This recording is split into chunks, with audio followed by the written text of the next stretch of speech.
Alors, pour effectuer l'opération de multiples clichés, il faut déjà placer le spécimen au niveau de l'élévateur micrométrique, que vous voyez ici avec la petite vis permettant d'effectuer un pas à chaque fois. Un pas plus ou moins important, mais un pas à chaque fois.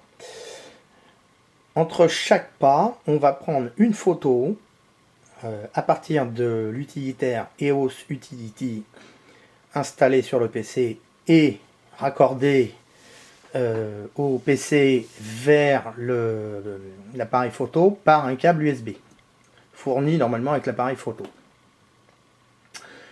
Une fois que l'on a réalisé une série de prises de clichés, entre le pas le plus haut et le plus bas, avec un nombre le plus élevé possible de clichés, avec un pas modifié à chaque fois d'un tour de vis, on pourra extraire et compiler toutes les photos avec le logiciel Combine Z afin de créer une photo parfaite, on va dire, la plus parfaite possible.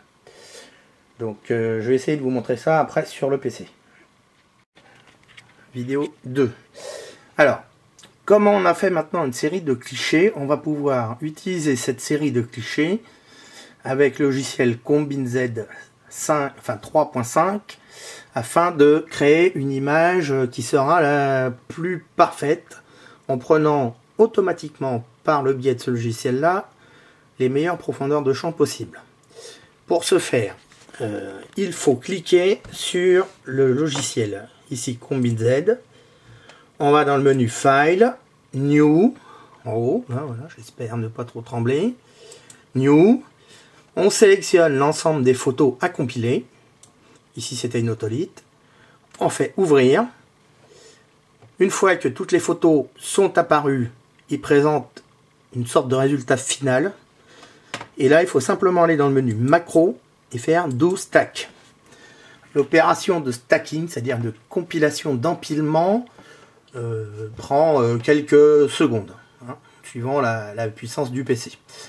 Une fois que c'est fait, il va vous afficher un résultat final, voilà, qui est affiché ici, donc qui donne l'image la plus nette possible, avec les différents clichés qu'on a pu prendre auparavant. Alors, en théorie, plus l'on en met, mieux c'est. Cependant, si l'appareil n'est pas très bien calé, on peut avoir un léger flou qui correspond à un décalage de l'image. Alors, juste pour sauvegarder, maintenant il faut cliquer sur le menu File, Save As, Picture, et là on va lui donner un nom de sortie du fichier. On va l'appeler Otolite Final. Otolite Final. Voilà, et on clique sur le menu, sur le bouton enregistrer. Il va vous proposer un taux de compression. Moi, je laisse par défaut le taux de 70. On fait OK. Voilà. Maintenant, on va quitter le logiciel. Il va nous demander si on veut sauvegarder l'image compilée. On met non, puisqu'on a déjà fait. Voilà. Et on va retrouver, en bas à droite, l'image compilée. Une fois que c'est fait, il faudra quand même penser à faire ce qu'on appelle un détourage. Alors, moi, j'utilise le logiciel Photofiltre, qui est un logiciel gratuit en français. Il existe une multitude de logiciels en passant du plus simple au plus compliqué. Personnellement, je vous conseille de ne pas utiliser de choses trop compliquées. Il s'agit d'effectuer donc un détourage, c'est-à-dire de nettoyer le fond, de le mettre le plus uniforme possible. Moi, j'utilise du noir, principalement. Ensuite, on peut effectuer des rotations d'images.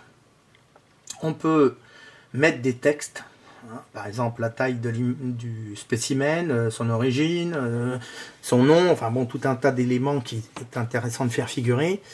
Et on peut également réduire la taille de l'image et réduire le nombre de couleurs et l'adapter au mieux à la couleur du spécimen d'origine. Parce que là, avec les 5 LED, on a tendance à donner une couleur nettement plus accentuée qu'elle n'est en réalité.